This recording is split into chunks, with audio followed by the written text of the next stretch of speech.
खागा तहसील क्षेत्र के कटोघन toll plaza पर सुबह से ही किसानों का हुजूम देखने को मिला। हर कोई अपने नेता राकेश टिकैत के स्वागत के लिए बेसब्री से इंतजार करता हुआ नजर आया।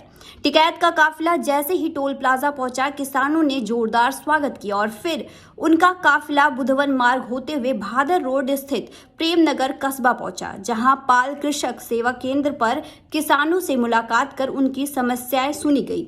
इसके बाद सुल्तानपुर घोष में भाकियू जिला उपाध्यक्ष विपिन सिंह के आवास पर पदाधिकारियों के साथ बैठक कर संगठन को लेकर चर्चा की गई। वहीं आपको बता दें, इसी दौरान टिकैत हथगाम थाना क्षेत्र के आखिरी गांव भी पहुंचे, जहां 1 वर्ष पूर्व हुए ट्रिपल मर्डर केस में मृत किसान नेता पप्पू सिंह की पुण्यतिथि पर श्रद्धांजलि अर्पित की गई और परिजनों से मिलकर उन्हें न्याय दिलाने का भरोसा भी दिया। टिकैत ने कहा कि अगर अब तक न्याय में कमी रह गई है तो सरकार को दोबारा पत्र भेजकर किसानों के हक में लड़ाई जारी रखी जाएगी।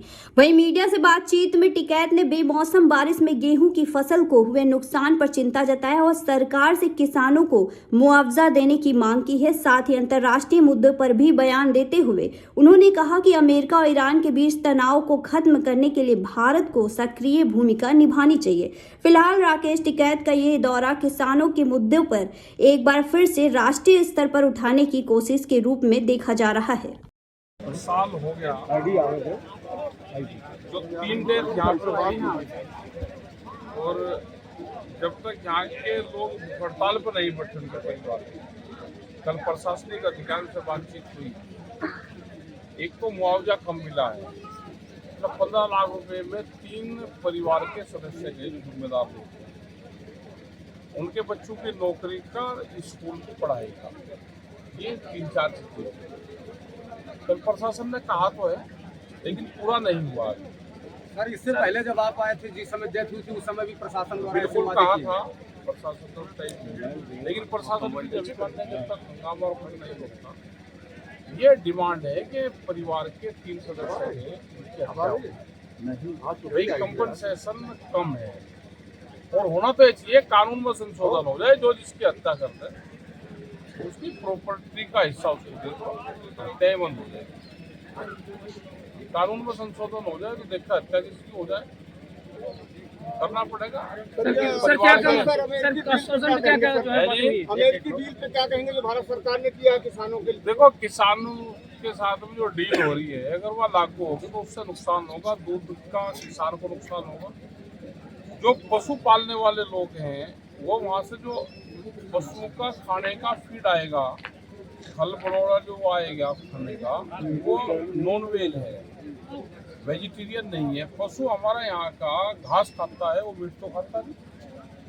मीट तो शेर खावे या दूसरे जानवर खावे, अगर उनको देंगे तो वो उसके साइड इफेक्ट होंगे। अमेरिका में बहुत सी गायें पागल होकर मारी गई हैं, और जो दूध है वो भी दूध भी नॉन वेज आएगा, फल फ्रूट आएगा वहां से, जैसे सेब आएगा। तो हमारा जो हिमाचल है, हमारा कश्मीर है, हमारा उत्तराखंड है, जहाँ पे सेब पैदा होता है, वो किसान वहाँ की बहुत सी फसलें आएंगी जिससे नुकसान होगा, और वो 0 टैरिफ पे आएगी, वहां से उस पर ड्यूटी 0 रहेगी। तो हमारे वाले को तो पीट देंगे, वहाँ तो 75% तक सब्सिडी मिलती है। मौसम को लेकर किसानों का हमने ये कहा है, सरकार को कहा है कि वो यहाँ पानी नहीं चाहिए। उस पर हमारा सेब यहाँ से बांग्लादेश जाता है तो 100% ड्यूटी है उस पर। हमने अपने यहाँ पे चीनी पे 100% ड्यूटी लगा रखी है। जब भी गन्ना किसानों को कुछ भाव मिल रहा है तो हम 300% तक ड्यूटी लगा सकते हैं। बेमौसम बारिश हुई है, ये पूरा पंजाब, अपना हरियाणा, उत्तर प्रदेश पूरे में, मध्य प्रदेश से कुछ बेल्ट, बिहार तक ये गया है, इसमें नुकसान हुआ है। हमने सरकारों को ये कहा है कि किसी भी स्टेट की सरकारों को खेत को इकाई मानना जाए, जिस खेत का जितना नुकसान हो उसकी उतने ही नुकसान की भरपाई सरकार दे।